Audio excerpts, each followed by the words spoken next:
Hello guys, good morning. It's Medtech Rider. For today's content, bali isi-share ko lang yung experience ko kaninang umaga and then ngayon, ipifix ko yung naging issue. So, bali ang nangyari, nagpagas kasi ako and then na-stuck up yung fuel cap. So, sobrang hirap niyang buksan. So, bali previously, so matagal na rin mga since last year pa nararamdaman ko na talagang siya. Minsan nag-stack up, minsan naman okay. So ang ginawa ko lang noon, ini-sprayan ko lang siya ng WD-40. Minsan naman engine oil pinapatakan ko lang ng konti and then umokay na siya. And then lately ganun ulit. Bumabalik talaga siya, nag-stack up na naman. So, ayun, kaya pa naman siyang matigas lang. And then, ayun, pinabayaan ko lang siya kasi hindi ko na rin siya masyado nagagamit. Mga recently lang. Yun nga, 1 bar na lang yung gas niya. So, kaninang umaga, nagpagas ako. So, ayun, nung unang bukas ko, sobrang tigas. So, pinilit ko na siya kaya nabuksan ko. So, ayun, napagpagas nga ako. And then, ang naging problem, yung pag ibabalik ko na yung kumbaga, isasara ko na siya. Ayun, talagang fully stuck up na. Kahit ipupwersahin mo, wala talaga siyang hindi siya gumagalaw, hindi umiikot. So, nangyari, umuwi akong nakabukas yung tangke. So, ayun. Ngayon, yun na yung ayusin ko naman ngayon. So, ang ginawa ko, binaklas ko yung mga screw dyan. May dalawang screw dyan Yan, tsaka sa kabila. So, ito, niluwagan ko gamit ang Phillips screwdriver. And then yung may isang screw pa dyan na yun yung nakadikit kasi sa pinaka, ano bang tawag dyan? Yung sa pinaka fuel tank niya talaga, parang yan yung bang tawag doon basta dyan siya naka-attach. So yun, inuunti-unti kong luwagan yung mga screws kabilaan, and then actually nabaklas ko na kanina to, papakita ko na lang sa inyo kung para may idea kayo kung paano, pero mamaya naman pag ibalik ko na siya, makikita niyo naman kung paano naman siya ibalik. So, papakita ko lang din. So, ito na nga, nabaklas ko na siya. Iyan yung naging problem. Yung susian mismo, hindi talaga siya umiikot. Kahit anong gawin kong ikot, hindi talaga. So, ayun, babaklasin natin isa-isa para malinisan. So, yun yung hindi ko alam kasi mga tawag dyan sa mga parts na yan Basta, tingnan nyo na lang yung sa video. Ayun, ingat din kayo kasi may mga springs na maliliit, and then yan, may isang bulitas. So yung bulitas na yan, dito yan nakalagay sa may square na butas. So mamaya ibabalik natin dyan. So yan, ingatan nyo lang kasi yung mga parts na yan may mga maliliit Sa una parang ang hirap niyang ibalik, pero madali lang siyang madali naman siyang ibalik. Sundan niyo lang yung yung video. So ayan, yung na yan, washer na yan, sa loob yan. So and then may yung rubber na sealant. So dito yan naka-attach. So hindi ko na siya binaklas. Actually pwede naman baklasin yan pero hindi ko na muna binaklas para hindi na masyado matrabaho. So ito yung mga parts niya. Ayan, tingnan nyo na lang. So yan yung pinaka main problem. Ayan, yung susian. So kanina para maikot ko siya, inisprayan ko yan sa paligid ng WD-40. So sprayan nyo dyan sa loob, pati dyan sa pinakaloob niya. Pero syempre baklasin nyo muna yung tanggalin nyo muna yung spacer dyan or washer. Bali tatlo yan yung manipis, yun yung pinakaloob, and then yung isang rubber, ayan, ito yung pinakaloob. So, madali na namang baklasin. And then, yan yung rubber na sealant. Then, may isa pa yan. May isa pang washer yan sa pinakataas. So, yan. So, actually, nung nabaklas ko yan, hindi ko pa talaga siya na iikot din. Kaya, nisprayan ko ng WD-40. So, nung na-sprayan na siya ng WD-40, ayun, lumambot na. Actually, ginamitan ko pa ng pliers kanina kasi talagang matigas. So, ayan, medyo nagagalaw na siya. Ayan, naiikot na kasi nga nalagyan ko na ng WD-40. And then, later on, maglalagay tayo ng lubricant. So, ayan medyo naikot ko na siya. So, na-stock up talaga siya kanina. Hindi ko alam kung sa dumi. Feeling ko sa dumi yon, or hindi naman siya, wala namang kalawang kasi parang aluminum naman siya eh. So now, lalagyan na natin ng oil or yung lubricant. So actually yung ginamit ko na lubricant pala ay ni-refill ko na lang to. Bali ang laman nito ay engine oil na. So, naubos na kasing original na laman yan. So, nirefill ko ng engine oil para yun yung gagamitin ko. So, yan. Lagyan natin. Nasa inyo naman yan kung gaano karami ang gusto nyo ilagay. Ayun, mas malapot kasi yan konti kasi WD-40. Kaya mas okay yung pang lubricant. I think pwede rin siguro yung grasa kasi wala akong grasa ngayon eh. So, ayan na muna. Temporary. So, nilagyan natin ng oil and then ibabalik ko na yung washer. Ito yung, basta huwag niyang kalimutan yan yung pinakaunang washer sa loob. So, balik lang natin. And then, yung rubber na sealant.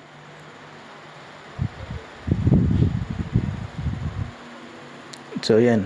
So, ibalik lang natin sa pwesto niya. And then may isa pang spacer or washer na sa pinakataas. Ayan, ito yung nasa pinakataas niya. So hindi naman kayo malilito dyan kasi mas malapad tong nasa itaas. Manipis yung nasa loob. So yan, press nyo lang para mailagay talaga siya. May lapat ng maigi.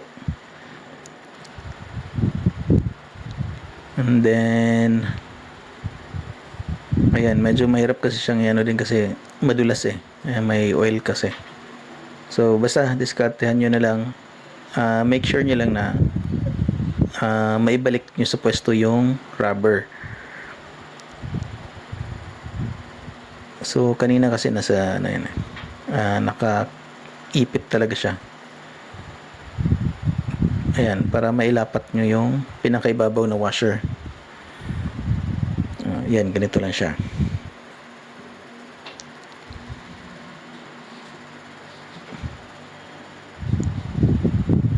Ayan, so okay na. So sa kabilang side naman, ay try muna natin iikutin muna. Ayan, so medyo lambot na nga siya kasi nga may oil na. And then dito naman sa susi na side, lagyan din natin. So, nasa inyo din kung gaano karami gusto nyo ipatak. So, ang dyan, sa gilid talaga yung patakan nyo. And then, pwede rin naman sa pinakaloob. So, sinama ko na rin. And then, importante yun sa pinakagilid niya kasi dyan, para dyan sumuot yung langis at yan, para smooth yung ikot niya. Ayan ito, napakalambot na niya. Ayan, so okay na. So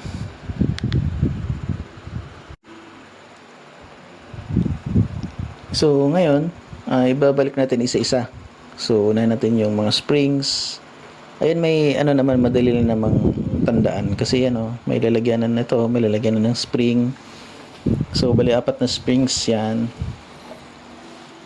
And then, yung isa, itong bulitas pala, para hindi nyo makalimutan, unahin nyo na. Basta dyan yan, sa may square na butas. So, dalawa naman yung butas dyan eh. Yung isa pa bilog, and then sa square. So, dyan siya sa square. And then, yan, springs. So, 4 na springs yan. Yan, and then isang spring pa. So, yan. So, naibalik na natin. And then, may ano yan, yung parang rubber na takip. So, ano niya lang, tansyain niya lang. Madali naman siya ibalik kasi nga may shape din naman eh. So, parang yan yung pinakatakip niya. Yan yung ano, pangharang dun sa spring. Pasensya na, hindi ko alam yung mga tawag sa mga parts na yun eh. So, tingnan nyo na lang. So, yun na nga. So, yun yung parang rubber na magsiseal kapag nalock na yung ano, para hindi sumingaw yung gas. And then, so, lapat na siya. And then, yung isang parang pinakatakip pa dyan, ito yon. So, madali lang ibalik kasi may shape. And then, parang yan yung pinakatakip dun sa bulitas. Para, ayun, takip din. Singaw, para ano, hindi makasingaw yung gas din. So, pantakip din siya dyan. So, yun, secure na yung bulitas and mga springs. So, ang next step natin ay yung parang pinaka-lock. Kung saan siya maglalak pag sinusi natin. So, ganyan lang naman yan, ilalapat nyo lang, and then yung spring lang, tandaan nyo lang yung posisyon ng spring. So, mamaya papakita ko sa inyo. Ayan, so parang ganito lang naman ang style niya dapat. Pag umikot kasi yung susi, di ba yung dalawang bilog doon, mapupush yung spring palabas. So, maglalak siya. Then, pag binalik nyo naman, yung spring naman is papasok siya paloob.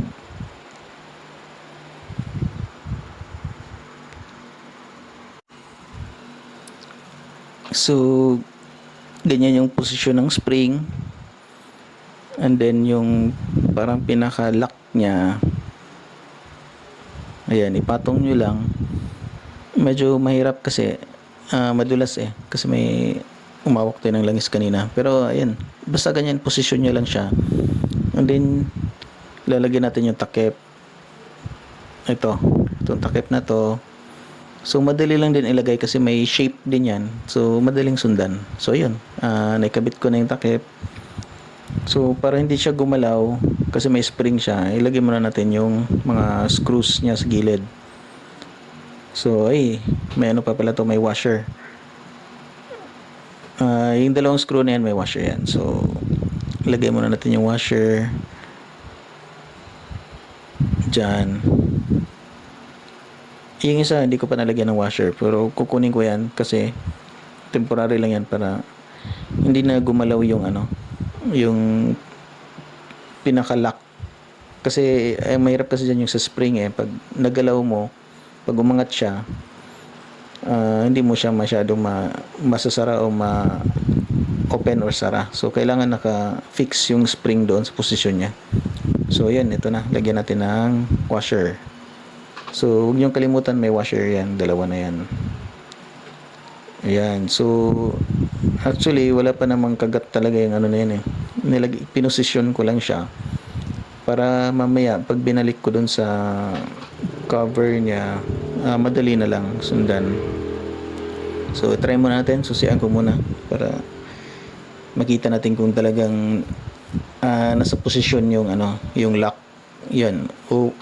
Yan, nakalock yan pag umangat. Tapos, pihit natin. So, yun, naka-open. So, yun yung naman ang kailangan nyo secure na pag open, sara, open, tsaka lock. Ayun, kakapit siya. Siyempre, para hindi sumingaw yung tangke natin. So, yun. Okay siya. And then, yun nga, lumambot.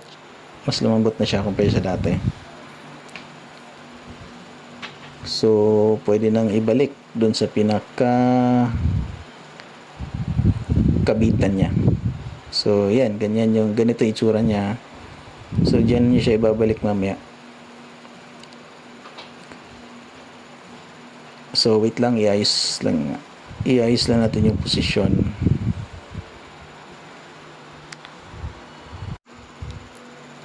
So, ito na. Nakaposisyon na yung camera natin. And then, ayun, ibabalik natin yung pinaka, rubber yan na sorry, hindi ko na alam yung term dyan. Basta, yan, parang siyang sealant din para hindi mapasukan ng tubig. So, madali lang din namang iposisyon kasi may mga butas-butas yan kung saan siya compatible. So, ayan, isukat lang muna natin. So siguraduhin nyo lang na yung hindi mawala sa posisyon yung spring yung nasa loob, yung pinaka-lock niya. So hawakan nyo lang lagi dito sa pinakataas. And then sa posisyon ng spring. And then itong dalawa na to, ayan, i-adjust nyo lang mamaya pag i-screw na natin. So yun, check nyo bawat gilid, make sure na nakalapat talaga siya para syempre walang singaw. So adjust lang natin. Yan, so tama naman. So yan, tanggalin muna natin. And then ang next kasi nating ibabalik dyan ay itong screw, yan, itong manipis na bakal na yan, para yan pang lock dun sa pinakatakip dun sa butas ng susian. Yan yung kasi pang natin, kumbaga yan yung pang lock. So kailangan natin ibalik yan doon.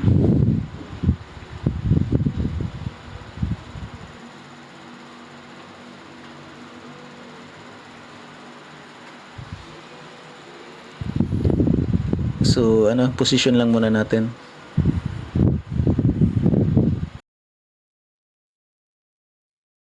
So tansyain nyo lang kung yung saan talagang pinaka-posisyon niya. Basta importante maisara yung sa So madali lang naman, ididikit nyo lang siya dyan. Parang pailalim nyo dun sa pinakasusian. Ayan, ganyan.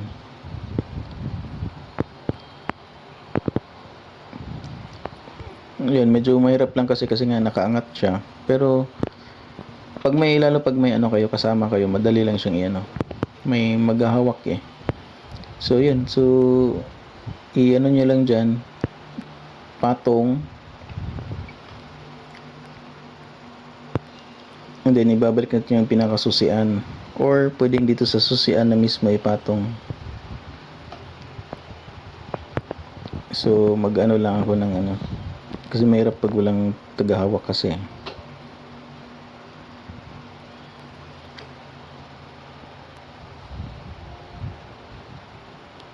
Iayusin ko lang konti.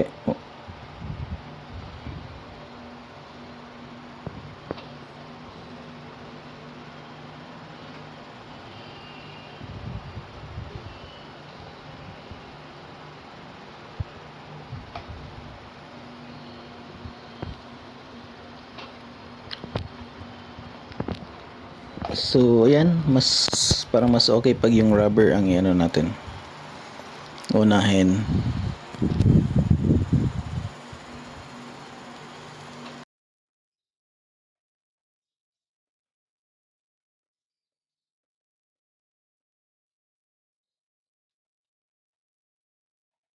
And then itong higpit ng screw, tinatansyadan din po yan. Wag masyadong nakasagad kasi pag sobrang sagad din yung pagkahigpit nyo ng screw, ang mangyayari kasi dyan, mahirap buksan. Ayun nga, gaya ng nabanggit ko, yung higpit ng screw, estimate, tansyain nyo lang din. Huwag masyadong mahigpit, lalo na yung dalawang screw dyan sa gitna. Bawat gilid na screw, huwag nyo masyadong mahigpit. Kasi pag sobrang higpit, medyo mahirap din siyang pihitin yung susian. So, tamang adjustment. So, pwede nyo isara, bukas sara, try nyo yung susian. Pag matigas, iluwagan nyo lang ng konti yung screw. Pag malambot, okay na. So, yun lang. Kayang-kaya niya, madali lang. Thank you for watching.